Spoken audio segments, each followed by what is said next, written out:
Hello, my name is Jenny. I am a student of English literature. This is my story. I want to tell you about my life in London. I want to tell you about my fantastic teacher. You can read my story and learn English with me. It is a beautiful day of summer. I am traveling on a train. Two women are on the train with me. The women are sitting opposite me. They are communicating in English, a language I'm not very proficient in. Although I'm in the process of learning English as a beginner, my vocabulary is limited. Despite that, I initiated a conversation with the women. I said some words in basic English. The women understood what I wanted to say, and that made me happy. I said that I want to learn English. The women told me that they are from England. They are going home from a conference. Our conversation was 10 minutes long. The next station was my station. I said goodbye. The women gave me their address and phone number. They told me that I can visit them in England. Then we said goodbye. After this meeting, I worked on my English every day. I translated texts and watched films in English. In 6 months, my English was improved. Things were going well, but I desired to expand my knowledge further. I traveled to London with the intention of studying English there. Upon arriving in London, I enrolled in a school, and my initial lesson took place on a Monday. I met my teacher and other students in the class. My teacher was a young and fine lady. She was very nice and humble. We introduced ourselves and then proceeded with the lesson. Our teacher has a question for us. She wanted to know our general knowledge about the language. Our teacher told us that she can teach through a very effective method to learn English. This method was very simple. Our teacher tells us that we would not have to study. We won't have to read textbooks, but we would have to use English a lot in our daily lives. It proved to be highly beneficial for me. I wasn't fond of learning from textbooks as they tended to confuse me. Instead, we discussed the key aspects of learning a new language and what mattered most in the process. Our teacher told us language is a purpose and a mode for communication. We need languages to communicate. Languages help us to express ideas and thoughts. So, when you learn a new language, the best method is to use the language to express our feelings and to communicate with other people as well. And this is what we will do in our course. We will speak and make use of English language a lot.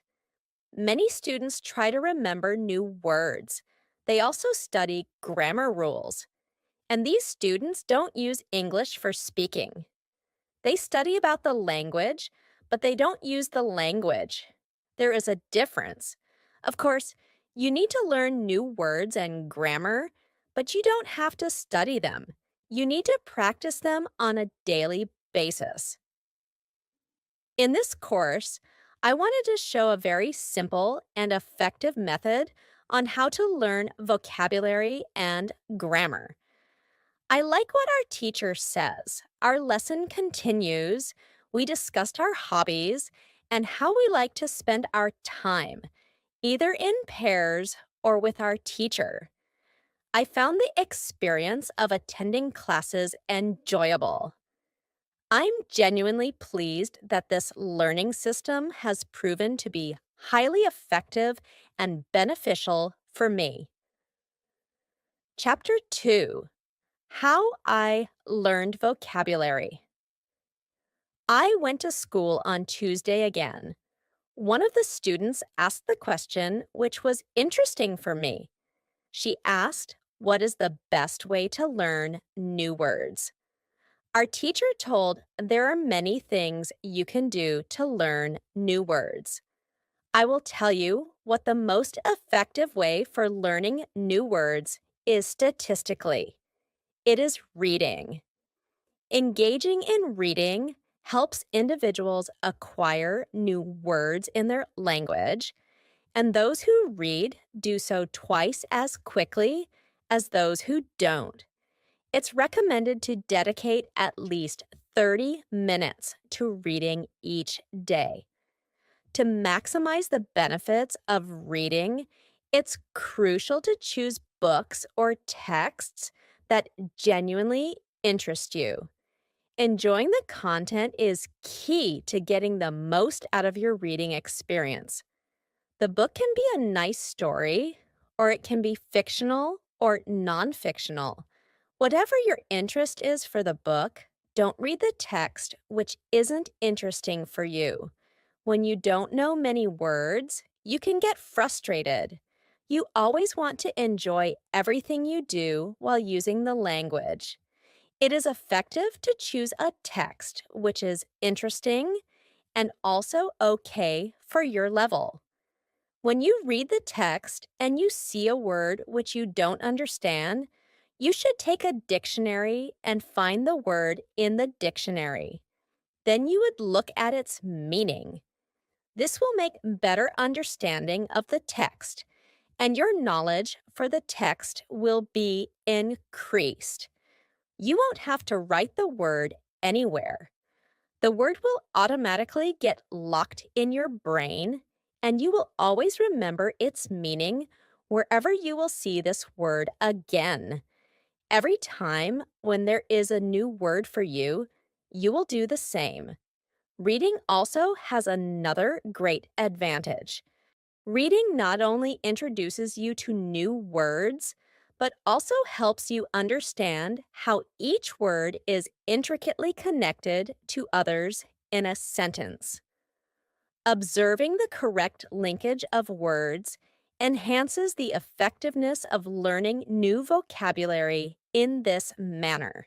Try it, and you will see how fast you can learn new words.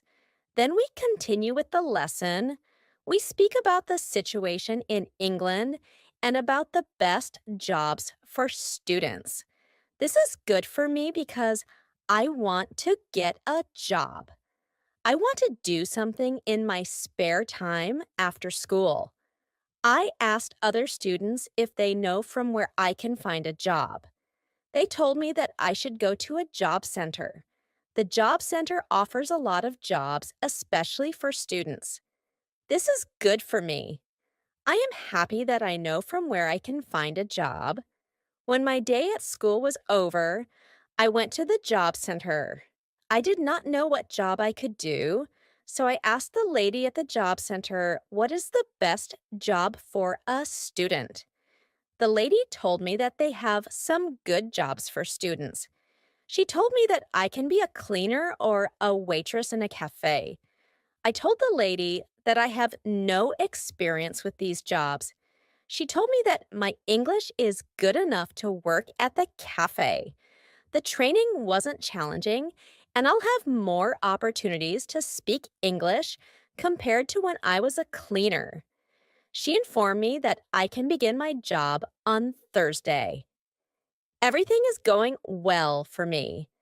I am happy that I have a job where I can practice English. When you want to learn new words effectively, read for 30 minutes every day. On Wednesday, I went to school again. There is one student in the class who is quieter than the others. He is from South Korea. When our teacher asked if we had any questions for her, this student from Korea said that he has a question. He mentioned having a significant issue with pronunciation. While aware that his pronunciation isn't very good, he was uncertain about how to enhance it. Due to the lack of listeners for his less than perfect pronunciation, he refrains from speaking much. He said that he reads and watches films in English a lot. He understands very well, but he also wants to improve speaking. He asked if there is something he could do to be better at pronunciation. When my teacher heard this, she said, "Okay, I will tell you something about pronunciation and how to practice it. I will also teach you techniques which can help all of you to become better at pronunciation." First, we have to look at why students have a problem with pronunciation. When we speak, we have to move our mouth. We have to use muscles in our mouth. We all do that. The problem is that when you speak English, sometimes you use your muscles the same way you would use them in your native language. Then your pronunciation is different from the pronunciation of native speakers. This is a common experience for many students. When learning English, almost everyone develops a slightly different pronunciation than what might be considered ideal. However, it's generally not a significant issue, as people typically understand your intended meaning, even if your pronunciation isn't perfect. However, you can work on your pronunciation and make it better by a great technique which can help you a lot. The name of this technique is shadowing. The technique is very simple. When you do shadowing, you simply copy the sound which you hear. When children learn their first language, they learn it by copying. They copy after their parents again and again, and one day their pronunciation becomes perfect. If you can learn English pronunciation the same way, this is what you can do. You take some videos or audios recording, which is not very fast and which you can understand very well. You listen and you copy what you hear when you hear it. That is all. Then our teacher went to www.youtube.com and she searched for the shadowing technique. She found good videos where the shadowing technique was very well demonstrated. We watched the video, then we all tried to do shadowing for about 3 minutes. Then our teacher told us shadowing is also good when you are preparing for presentation in English and you want to have good pronunciation before the presentation. You can go to some place where you are alone and you can do shadowing for about 10 minutes. You'll notice a significant improvement in your pronunciation during the presentation. This intrigued me because I hadn't come across this technique before. After the lesson concluded, I headed to the school reception. I asked the lady if there are any sport activities at school. I would like to do some sport in England. The lady at the reception says, "Yes, we have a table tennis team and a football team. The football team has training today at 5 at 5 hours." I was very happy because sport is very important in my life. I went to the training of the football team. I met a lot of players from different countries. The players are from Brazil, Japan, Russia, Spain, Argentina, and Italy. I liked the training. I was very happy that my time in England started well. I have a great teacher. I also have some new friends from my football team. Also, tomorrow, I am starting my job as well. When you want to have good pronunciation, repeat after native speakers. On Thursday, I went to school again. We had a new student in our class. Her name is Elizabeth, and she is from Italy. At the beginning of the lesson, my teacher asked Elizabeth some questions. My teacher is acquainted with Elizabeth as she attended her class a year ago. It was a beginner's class that lasted for just 2 weeks during the summer holiday. When Elizabeth speaks, she does so eloquently. Her pronunciation is very good, and she is fluent. My teacher was very happy, and she told Elizabeth, "Your school in Italy must be very good." Elizabeth says, "I don't go to any school. I learn English at home. I use techniques that I learn from you. I do a lot of reading, shadowing, and thinking aloud. I try to think more in English than in Italian. This is how I work on my English. The 2 weeks which I spent last summer at your class helped me a lot. You showed me the way. I know how to work on my English every day.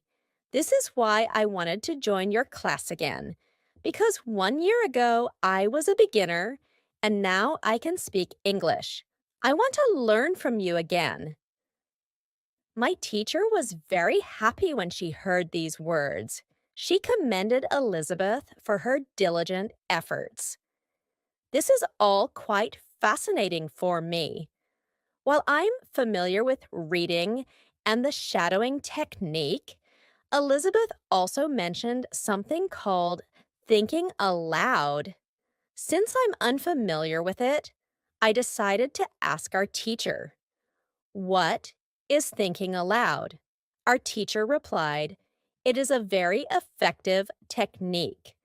You have to have a strong motivation to learn English if you want to have benefits from this technique.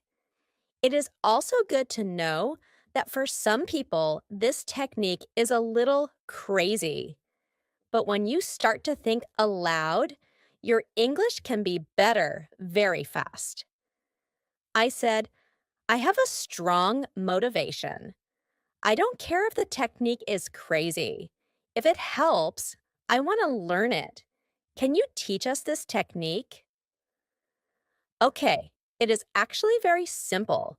You think in your native language all day, every time. It is normal. Now, you can start to think in English, and when you start to think in English, then you can think aloud. You just express out loud what's on your mind. That's all there is to it. I find it quite straightforward. Why is it so effective? Our teacher responds, "Perhaps you could inquire with Elizabeth. She employs this technique, and she might provide more insights into it for you." Then, our teacher asked Elizabeth if it is okay for her to speak about experience with thinking aloud. It is not a problem for Elizabeth. She said, "When I started with this technique, it wasn't easy. I started with very simple sentences. Take, for instance, I am capable of speaking English. It's beneficial that I possess this skill. I aspire to enhance it. Daily practice is essential for improvement. Despite a limited vocabulary, I can effectively utilize the words I know. I can articulate my thoughts using these words. I am capable of achieving this."